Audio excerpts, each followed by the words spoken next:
গরমকাল থেকে শুরু করে বর্ষা শুরু পর্যন্ত দেখবেন প্রত্যেক মানুষেরই চুল পড়া প্রচন্ডভাবে বেড়ে যায়। সে ছেলে বা মেয়ে যারই হোক না কেন, আসলে মাথায় ঘাম বসলে, মাথা ভিজে থাকলে চুল অসম্ভব ঝরতে থাকে এবং তার জন্য কিন্তু মনটাও আমাদের ভীষণ খারাপ হয়ে যায়। মাথার চুল আমাদের যে পরিমাণ সৌন্দর্য বৃদ্ধি করে অন্য কিছু বোধহয় করে না। তো সেটারই আজকে একটা ছোট্ট সলিউশন নিয়ে এসেছি আপনাদের কাছে।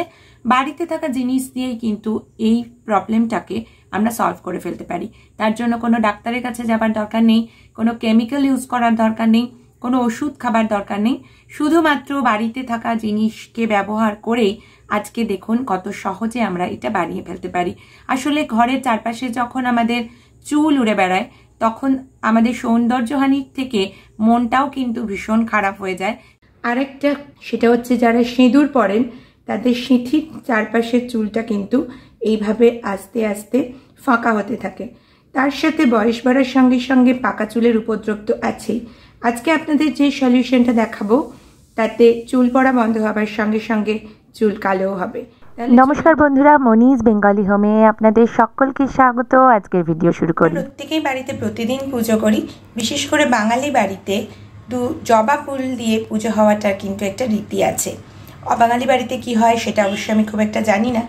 যে ফুল দিয়ে আমরা পুজো করি সেই ফুলগুলোকে আপনারা রেখে দিতে পারেন বা বাজার থেকে টাটকা ফুল কিনে নিয়ে আসতে পারেন। জবা ফুল লাল জবা হলে খুব ভালো হয়, তার মানে এই নয় যে শুধু লাল জবাই ব্যবহার করতে হবে, যে কোনো জবা ফুল আপনারা নিতে পারেন। সেই ফুলগুলোকে ভালো করে ধুয়ে নেবেন, তারপর একটা বাটিতে জল দিয়ে এটাকে বসিয়ে দেবেন গ্যাসের মধ্যে।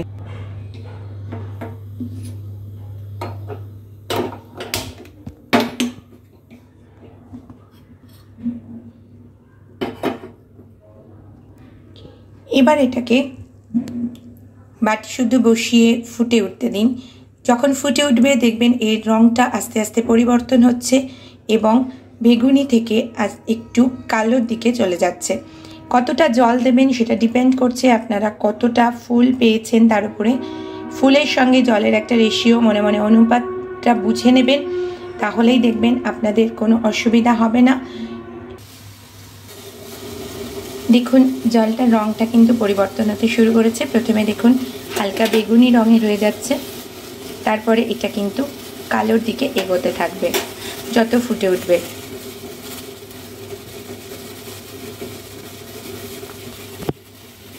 মিনিট 2-3 ফুটিয়ে নেবার পরে এটাকে আমি বন্ধ করে দেব।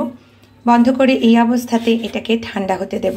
দেখুন জলের রঙটা কালো হয়ে গেছে। এটাকে চুলে ব্যবহার করব দুটোভাবে। প্রথমে ফুলগুলো তুলে নিয়ে একটা জায়গায় রেখে দিন। চান করার কিছুক্ষণ আগে এই ফুলগুলোকে একটু চটকে নিয়ে স্কাল্পে খুব ভালো করে লাগিয়ে দেবেন। দেখবেন একটা হরহরে মতো হয়ে যাচ্ছে। তারপর এই ফুটন্ত জলটাকে ঠান্ডা হতে দেবার আগে এর মধ্যে মিশিয়ে নেব কিছুটা শ্যাম্পু।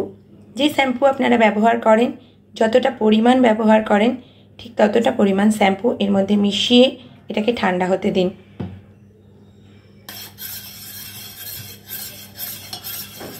ঠান্ডা হয়ে যাবার পর এই শ্যাম্পুটা দিয়েই কিন্তু মাথাটাকে শ্যাম্পু করে নেবেন। যখন শ্যাম্পু করবেন দেখবেন শ্যাম্পুর পরিমাণটাও খুব কম লাগছে, যেহেতু জবা ফুল থেকে বললাম একটা হরহরে জিনিস তৈরি হচ্ছে, সেটাও কিছুটা শ্যাম্পুর কাজ করে দেবে। আর তার আগে আপনারা ফুলটা যেহেতু স্কাল্পে ঘষে রাখছেন, এটাও কিন্তু শ্যাম্পুর পরিমাণটা অনেক কম লাগাতে দেবে। এইভাবে যদি আপনারা শ্যাম্পু ইউজ করেন, অন্য আলাদা করে আর কোনো কিছুর প্রয়োজন হবে না। দেখবেন আপনাদের চুল কালো হবার সঙ্গে সঙ্গে চুল পড়াও কিন্তু অনেকাংশে কমে যাচ্ছে। সপ্তাহে 2 থেকে 3 বার এটা ব্যবহার করতে পারেন, বা আপনারা যতবার শ্যাম্পু করবেন, সপ্তাহে যদি একবার করেন একবারই এটাকে ব্যবহার করুন। তাতে হয়তো সময় লাগবে একটু, কিন্তু 2 থেকে 3 বার যদি এটা ব্যবহার করতে পারেন তাহলে আমি কথা দিচ্ছি 1 মাসের মধ্যে আপনাদের চুল পড়া বন্ধ তো হবেই, নতুন চুল গজাবে এবং তার সাথে আপনাদের যে সিঁথি ফাঁকা হয়ে যাওয়ার সমস্যা, ছোট ছোট পাকা চুলের সমস্যা, সেগুলোও কিন্তু কমে যাবে।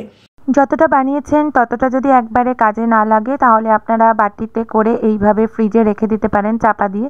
সেটা কিন্তু আপনারা আরও 2-1 বার ব্যবহার করতে পারবেন, এটা নষ্ট হবে না ফ্রিজে থাকার জন্য। এটাতে আপনাদের 2-3টে জিনিস হবে, একটা তো চুলের সমস্যা মিটবেই, তার সাথে শ্যাম্পুর খরচটাও দেখবেন আস্তে আস্তে অনেকটা কমে যাচ্ছে।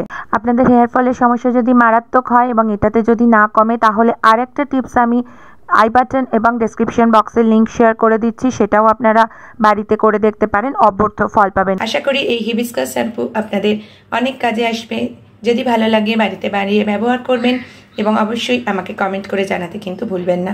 মনিজ বেঙ্গলি হোম যারা দেখেন তাদেরকে অসংখ্য ধন্যবাদ, যারা প্রথমবার দেখছেন তাদেরকে অনুরোধ করব সাবস্ক্রাইব করে আমাদের পরিবারের সদস্য হবার জন্য।